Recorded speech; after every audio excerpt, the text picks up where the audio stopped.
Ganpati Bappa Morya, Mangalmurti Morya. Hi hello नमस्कार, मी कोमल आणि स्वागत आहे तुमचं नाशिककर कोमल या मराठमोळ्या यूट्यूब चॅनलवर. नुकतीच गणेशोत्सवाला सुरुवात झालेली आहे. लाडक्या गणपती बाप्पांच्या आगमनामुळे सगळीकडे आनंदाचं, उत्साहाचं आणि जल्लोषाचं वातावरण तयार झालेलं आहे.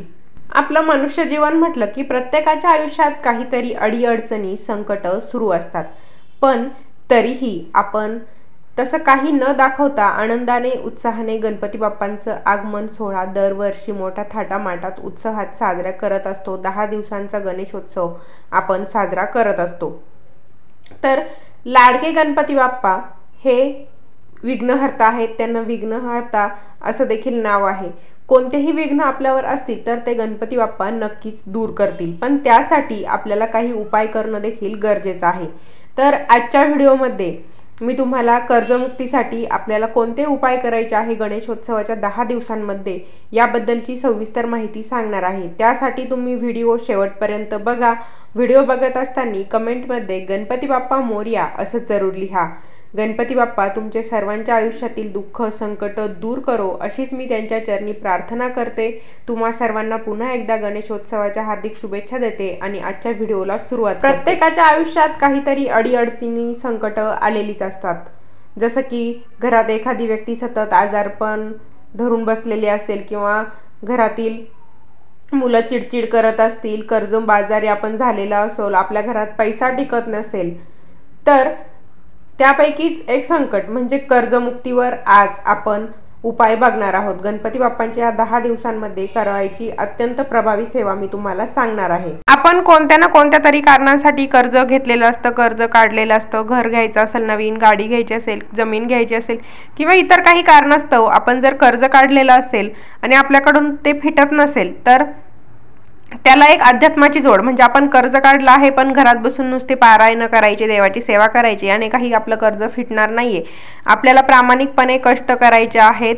बरेच लोक कष्ट करत असतात पण प्रयत्नांना साथ मिळत नसते. तर त्या प्रयत्नांना एक देवाची जोड, अध्यात्माची जोड म्हणून आपल्याला देवाची प्रामाणिकपणे सेवा करायची आहे. त्यामुळे आपल्या प्रयत्नांना नक्कीच यश मिळेल.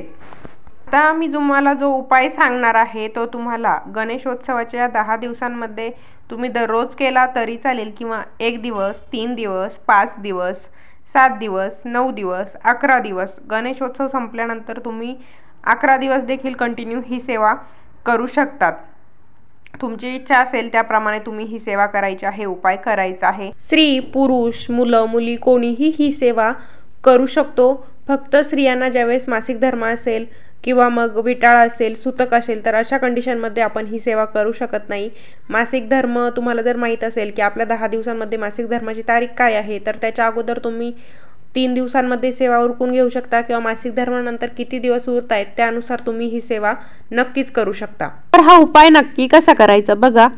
तुम्हाला 21 दुर्वांच्या 21 जुड्या घ्यायच्या आहेत. दुर्वा स्वच्छ ठिकाणाहून घ्यायच्या. तुम्ही बाहेर शहरात राहत असेल तर तुम्हाला विकत देखील मिळतील. तर 3 काड्यांपासून जी दुर्वा असते त्या प्रमाणात 21 दुर्वांची एक जुडी बनवायची. 3 काड्यांची दुर्वा तुम्हाला माहीतच असेल, ती दुर्वाच गणपतीला वाहिली जाते. तर तशा 21 दुर्वांच्या 21 जुड्या बनवायच्या. 21 दुर्वा प्रत्येक जुडीमध्ये असायला पाहिजे.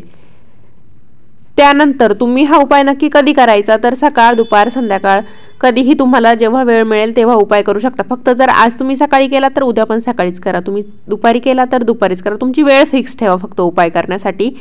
त्यानंतर तुम्हाला जर 3 दिवस उपाय करायचा आहे तर तुम्ही आजपासून 3 दिवस केला. लगातार 3 दिवस करायचा आहे. फक्त 5 दिवस करणार असाल तर लगातार 5 दिवस करा. अगदी दररोज तुम्ही गणेशोत्सवात हा उपाय केला तर तुम्हाला त्याचा अनुभव, त्याचा जो काही रिझल्ट असेल तो पटकन मिळेल. जागेवरून तुम्ही दुर्वा घ्यायच्या आहे.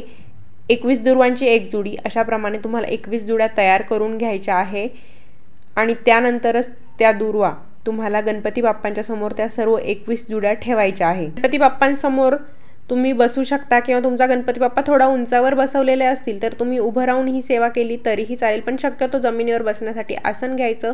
गणपती बाप्पांच्या समोर त्या जुड्या ठेवायच्या. एक जुडी आपल्या हातामध्ये घ्यायची दुर्वांची आणि ऋणमुक्ती गणेश स्तोत्र आपल्याला म्हणायचं आहे. ऋणमुक्ती गणेश स्तोत्र पूर्ण होईपर्यंत ती जुडी आपल्याला हातामध्ये ठेवायची आहे. सेवेला सुरुवात करताना सर्वप्रथम गणपती बाप्पांची हळद कुंकू अक्षता वाहून पूजा करून घ्यायची। आपल्या कपाळावरती सुद्धा हळद कुंकू लावून घ्यायचं आहे आणि मग सेवेला सुरुवात करायची। पहिली जुडी हातात घेतल्यानंतर ऋणमुक्ती गणेश स्तोत्र म्हणायचं। ऋणमुक्ती गणेश स्तोत्र म्हणून झालं की जुडी आपल्याला बाप्पांच्या चरणी ठेवायची आहे। त्यानंतर परत दुसरी जुडी हातामध्ये घ्यायची, ऋणमुक्ती गणेश स्तोत्र म्हणायचं। गणेश स्तोत्र म्हणून झालं की परत जुडी आपल्याला गणपती बाप्पांच्या चरणी ठेवायचे आहे। तर अशा प्रत्येक 21 वेळेस 21 जुड्या हातामध्ये घ्यायच्या आणि प्रत्येक वेळेस आपल्याला ऋणमुक्ती गणेश स्तोत्राचं पठण करायचं आहे। म्हणजे आपल्याकडून 21 वेळेस दररोज आपल्याला गणेश स्तोत्राचं पठण होणार आहे। ऋणमुक्ती गणेश स्तोत्र तुम्हाला यूट्यूबवरती मिळून जाईल किंवा मग तुम्ही गुगलला सर्च करून तिथून ऋणमुक्ती गणेश स्तोत्र डाउनलोड करून त्याचं वाचन केलं तरीही चालेल किंवा तुमच्याकडे पुस्तक असेल एखादं त्याच्यामध्ये तुम्हाला मिळालं तर तिथून तुम्ही वाचलं तरीही चालेल। त्यामुळे ही सेवा करण्यासाठी आपल्याला दररोज कमीत कमी अर्धा एक तासाचा तरी वेळ लागणार आहे। त्यामुळे कारण आपल्याला 21 वेळेस ऋणमुक्ती गणेश स्तोत्राचं पठण करायचं आहे, म्हणून तुम्ही वेळ निश्चित करून घ्या तुम्हाला केव्हा एवढा वेळ द्यायला मिळणार आहे। दररोज कमीत कमी 3 दिवस आपल्याला ही सेवा करायची आहे।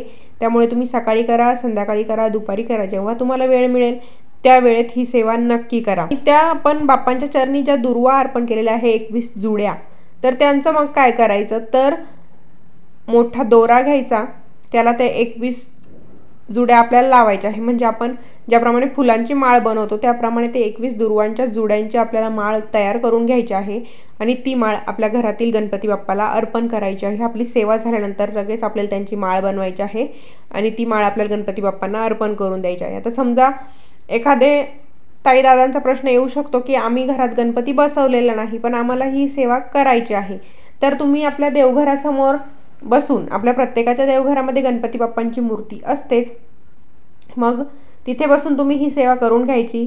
छोटी मूर्ती असते त्यामुळे आपल्याला माळ जरा जास्त मोठी होईल। मग तुम्हाला ही माळ जवळपास जिथे गणपती बसवलेला असेल, एखाद्या गणपती मंडळाचा असेल, शाळेचा असेल, सोसायटीचा असेल, तर त्या ठिकाणी जाऊन तुम्ही ही दुर्वांची माळ तिथल्या गणपती बाप्पांना अर्पण करून द्यायची। पहिल्याच दिवशी संकल्प करून घ्यायचा आहे तुम्ही सेवा नक्की किती दिवसांची करणार आहे, 3, 5, 7, 9, 11, तर त्याप्रमाणे संकल्प करून घ्यायचा आणि दररोज अशाप्रमाणे 21 वेळेस 21 जुड्या हातात घ्यायच्या, ऋणमुक्ती गणेश स्तोत्र म्हणायचं आणि त्यानंतर माळ तयार करून गणपती बाप्पांच्या चरणी आपल्याला ती अर्पण करायची आहे किंवा गणपती बाप्पांना तुम्ही ती मूर्तीला घालून द्यायची आहे। तर गणपती बाप्पांच्या 10 दिवसांमध्ये तुम्हाला शक्य होईल तितके 3, 5, 7, 9, 11 दिवसांमध्ये आपल्याला ही सेवा पूर्ण करून घ्यायची आहे। ज्यांच्याकडे वेळ कमी आहे, म्हणजे वेळ नाही आहे ज्यांना, समजा एखाद्या व्यक्तीचं नावावरती कर्ज आहे, घरातील पुरुषाने कर्ज केलेलं आहे, त्याला वेळ नाही आहे ही सेवा करण्यासाठी, तर त्याच्या पत्नीने ही सेवा केली, त्याच्या मुलाबाळांनी, आईने ही सेवा केली तरीही चालेल, असं काही नाही। आपल्या घरातील एखाद्या व्यक्तीने जर कर्ज काढलेलं असेल तर ते संपूर्ण कुटुंबाच्या कल्याणासाठीच काढलेलं असतं, तर घरातील कोणत्याही व्यक्तीने ही सेवा केली तरीही चालेल। याच्यासाठी नियम काही नाही, फक्त मासिक धर्मामध्ये आपल्याला ही सेवा करायची नाही। सुतक असेल, विटाळ असेल तर आपल्याला ही सेवा करायची नाही आहे। तुम्ही बाहेरचं अन्न वगैरे खाऊ शकता, काही अडचण नाही। मनोभावे, मनात श्रद्धा ठेवून आपण कुठलीही सेवा करायची असते।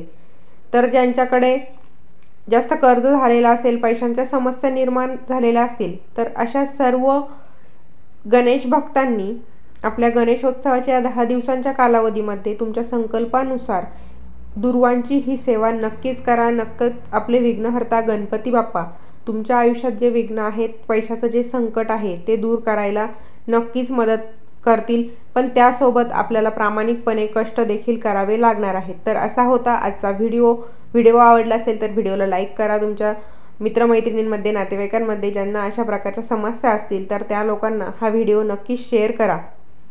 पुन्हा भेटूया अशाच एका नवीन व्हिडिओसोबत। धन्यवाद।